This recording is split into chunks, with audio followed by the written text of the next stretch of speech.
ઉપસ્થિત દશમસ્કંદના એ કથા સાંભળવા આવેલા આ બધા ભાગ્યવાન વૈષ્ણવજનો, ખૂબ પ્રસન્નતાનો વિષય છે પ્રિયજનો.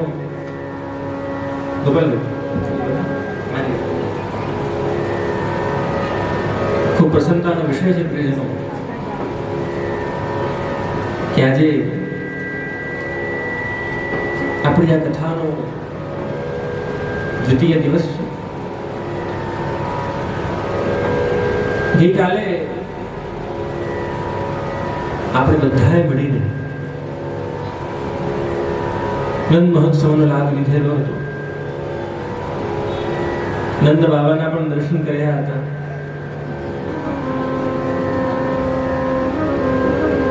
અને આપણે બધાએ ખૂબ આનંદથી અને ખૂબ પ્રસન્નતાથી પ્રભુની કૃપાથી નંદ મહોત્સવનો ક્રમ પરિપૂર્ણ કર્યો. અને એ જ શૃંખલામાં આગળ વધતા દશમસ્કંદ ઉપર ચર્ચા કરતા અલગ અલગ અધ્યાયો. જો ભાગવતમાં 12 સ્કંદ, મેં આ બધાને ગઈકાલે કહ્યું, પ્રત્યેક સ્કંદની અંદર અલગ અલગ અધ્યાયો અને પ્રત્યેક અધ્યાયની અંદર અલગ અલગ શ્લોક. આ આખું ક્રમ પહેલા તો આપ સમજો કે ભાગવત છે શું. તો સૌથી પ્રથમ હોય અક્ષર, અ ઈ ઉ. અક્ષરથી બને શબ્દ. ભાગવત, કથા, સ્કંદ, પુરાણ. ખબર ને?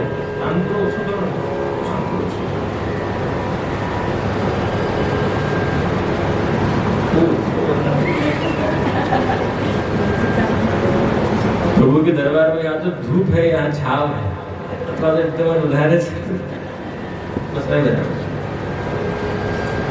अक्षर थी बने शब्द, शब्द थी बने श्लोक. यदा यदा हि धर्मस्य ग्लानिर्भवति भारत अभ्युत्थानम् अधर्मस्य तदात्मानं सृजाम्यहम् परित्राणाय साधूनां विनाशाय दुष्कृतां धर्म संस्थापनार्थाय संभवामि युगे युगे. आने श्लोक कहेवाय.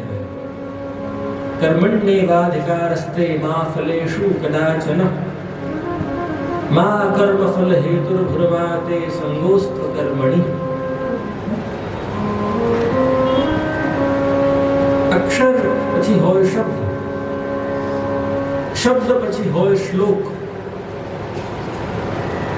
શ્લોકોને ભેગા કરીને જે બનાવવામાં આવે એ થાય અધ્યાય, ચેપ્ટર.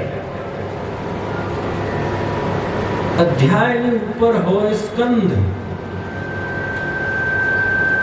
15 ચેપ્ટર મળાવો અને એક તમારું ડિપાર્ટમેન્ટ બને ચેપ્ટરનું, એને સ્કંદ કહેવાય.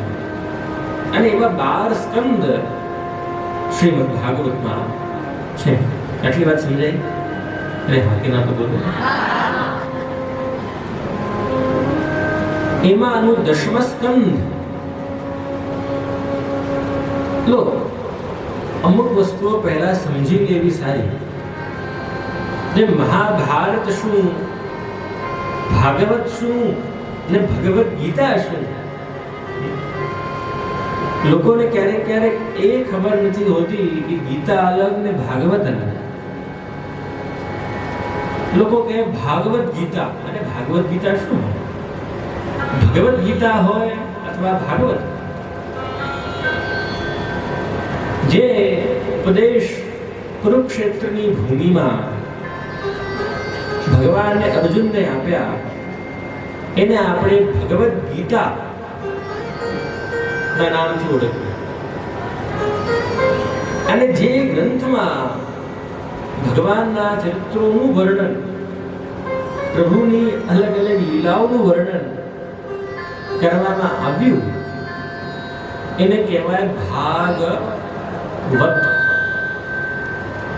મહાભારત, રામાયણ.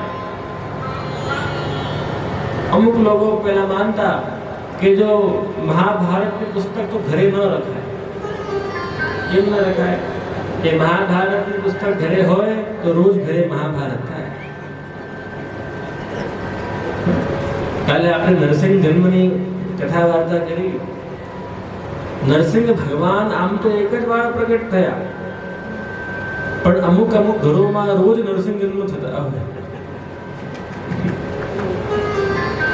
તો પેલા આ સમજીએ આપણે, સ્કંદ શું, અધ્યાય શું, શ્લોક શું.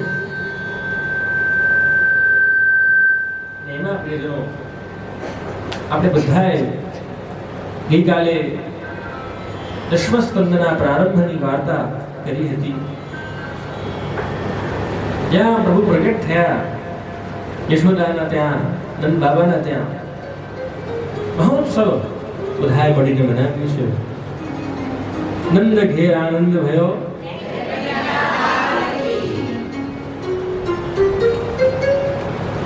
હમણાં હું આ જો ગાઉં ને